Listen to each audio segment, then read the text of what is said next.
mentioned at the last academy I attended, the when you meet with a new executive, you have them draw a picture of success.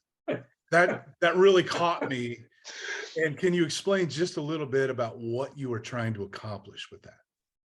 Well, from the studies that I've been involved in over 40 years of doing this and working with people, you get a really good look into how they're thinking. People can tell you one thing and they're thinking something different. It's the same of, I know you can hear me, that doesn't mean you're listening. And if you are listening, we're going to confirm it. And then I'm going to verify it. So there's confirmation and then there's verification. And I learned that on a trip to the White House back in the 80s with the President of the United States by the name of Ronald Reagan. Trust, but verify. I'll never forget him telling that. And I look back at that and I think to myself, why aren't we putting that as a parameter with people we work with? So one of the first things we do, and it's a secret, don't let it out, please. I ask people to draw a picture of success. CEO, well, I won't use the company, but CEOs, CFOs, COOs, salesperson, sales manager, vice president, director, just draw a picture of success. And it is illuminating when you get to see what people will draw. And of the hundreds of drawings that we've had people do, we've only had one person that said, well, I want to draw 2 pictures. Can I draw 3? They were asking us for permission to draw 3 pictures.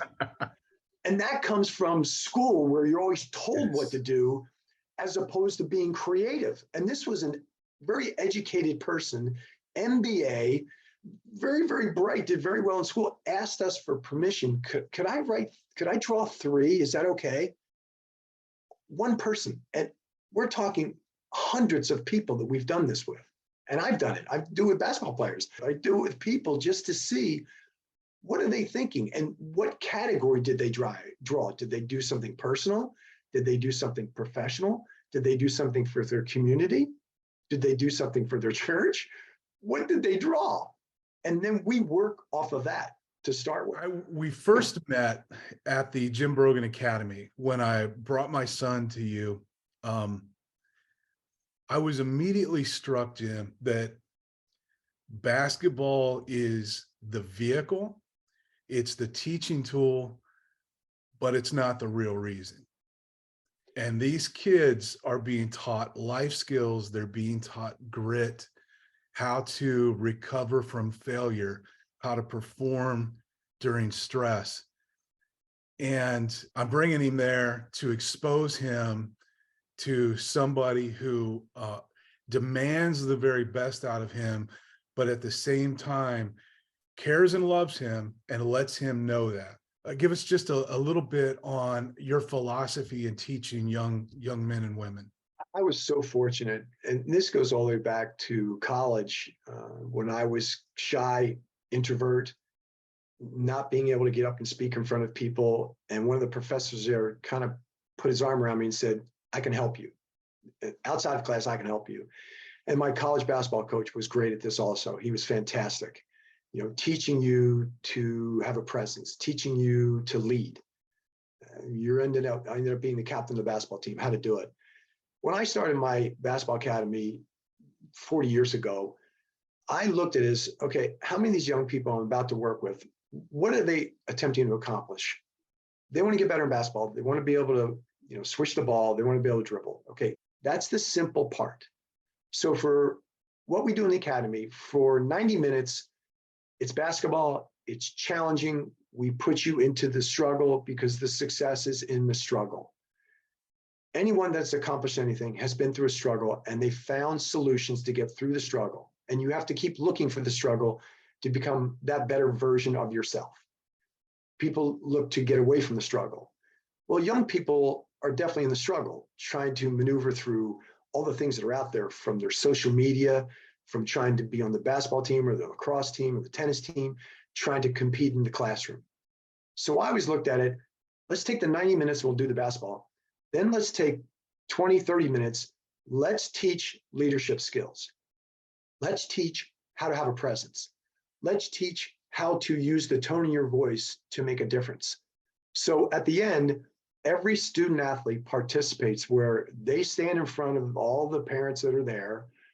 It doesn't matter who's there, they're going to stand up there and they're going to read something out loud. And I give them what to read. After reading 3 or 4 sentences, we ask them, what does that mean to you?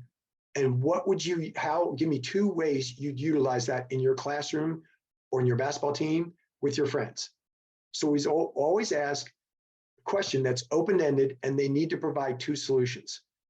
And it's fascinating to watch some people struggle, these young people struggle, and we let them stand there, and then somebody will help them. One of the other athletes will help them. That's leadership. And Darren, as you can tell, I'm adamant about it. You can tell the passion in my voice. Why?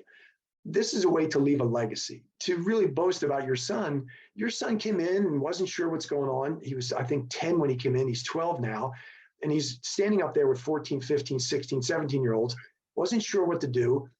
But so many Sundays, little bit by little bit, he started to speak up. Then he started to speak out. 3 months later, he stood with his chest out and hold the piece of paper up where he read it. And now people can start to hear him. Now you listen to him 2.5 years later, and I've had parents comment to me about your son. And I've called you and told you, and I've written you emails about this. Your son has made an impact on parents. They've called me after the session, said, can you get my daughter to speak like that young man? And he's 12. He's 12. Yeah. The daughter's 17, 16. I've had that happen 3 times where people have said something about your son. And it's not Jim Brogan. It's not the academy.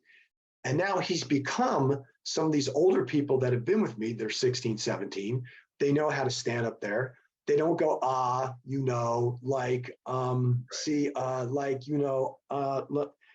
He's watched this, and that's how he's become that better version of himself because of the examples he's been around. And it's been phenomenal to watch. I mean, he's 12, and it's amazing just to hear his tagline. You know, we ask people to have these young people have a tagline. Nike, just do it. Geico, 15 minutes can save you 15% on your insurance.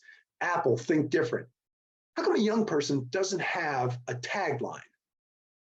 Relentless pursuit to world class. That's mine. Dress world class. Arrive early world class.